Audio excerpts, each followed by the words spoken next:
Hello friends, this is Shamila. வணக்கம். அதாவது Christmas அப்படின்னாலே நம்ம ஞாபகத்துக்கு வர்றது இந்த Christmas tree and Santa Claus ஆகிய கிறிஸ்மஸ் தாத்தா நமக்கு கொடுக்கக்கூடிய கிஃப்ட்ஸ் அண்ட் கலரான ஸ்டார்ஸ், கேக், இதெல்லாம் தான் நம்ம ஞாபகத்துக்கு வரும் இல்லைங்களா? இந்த கிறிஸ்மஸ் ட்ரீ வந்ததுக்கான ஒரு சுவாரஸ்யமான ஒரு ஸ்டோரி ஒன்று இருக்கு பாருங்க.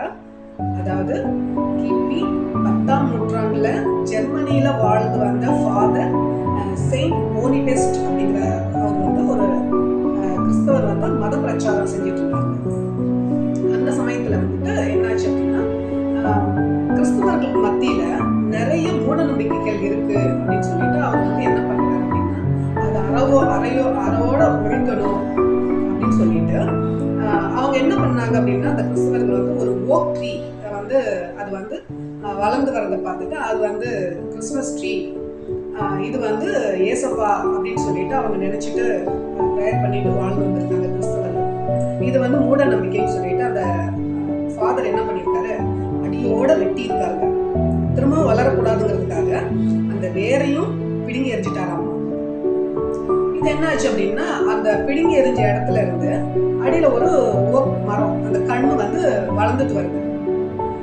சில தினங்களுக்கு அப்புறம் அது வளர்ந்துட்டு வந்த பின்னாடி ஒரு வருஷம் கழிச்சு பழைய மாதிரி அதே அளவு மரம் பெருசா வளர்ந்து வச்சுருக்காங்க. இந்த ஃபாதர் வந்து என்ன வெளியே ஊழியம் செய்ய போனவங்க வந்து நம்ம வந்து பார்க்கும்போது பார்த்தா அந்த இடத்துல அதே அளவு மரம் வளர்ந்து நிற்கும். இதை பார்த்துட்டு அவர் என்ன பண்றாருன்னா, மரத்துக்கடியில உட்காந்து ப்ரேயர் பண்ணியிருக்காரு, இது என்னவா இருக்கும் அப்படின்னு சொல்லிட்டு. ஏன்னா அந்த மக்கள் திரும்ப வழிபட்டிருக்காங்க. எப்படி அப்படின்னா, ஏசப்பா இறந்து திரும்ப வந்து உயிர் தெழுந்தார் இல்லைங்களா? உயிர் தெழுந்தனால இந்த மரமும் அதே போல உயிர் எழுந்த மாதிரி ஒரு காட்சியை அவங்க வந்து நினைச்சுக்கிட்டு அதை வழிபட்டு வந்திருக்காங்க. அதனாலதான் ஒவ்வொரு கிறிஸ்துமஸ் டைம்லயும் ஏசப்பா பிறந்த நாளான கிறிஸ்துமஸ் நாள்ல வந்து இந்த மாதிரி கிறிஸ்துமஸ் ட்ரீ வச்சு சந்தோஷப்பட்டுக்கிறோம் அப்படின்றத நான் பெரும் மகிழ்ச்சியோடு சொல்லி முடிச்சுக்கிறேன். வாழ்க நலமுடன்.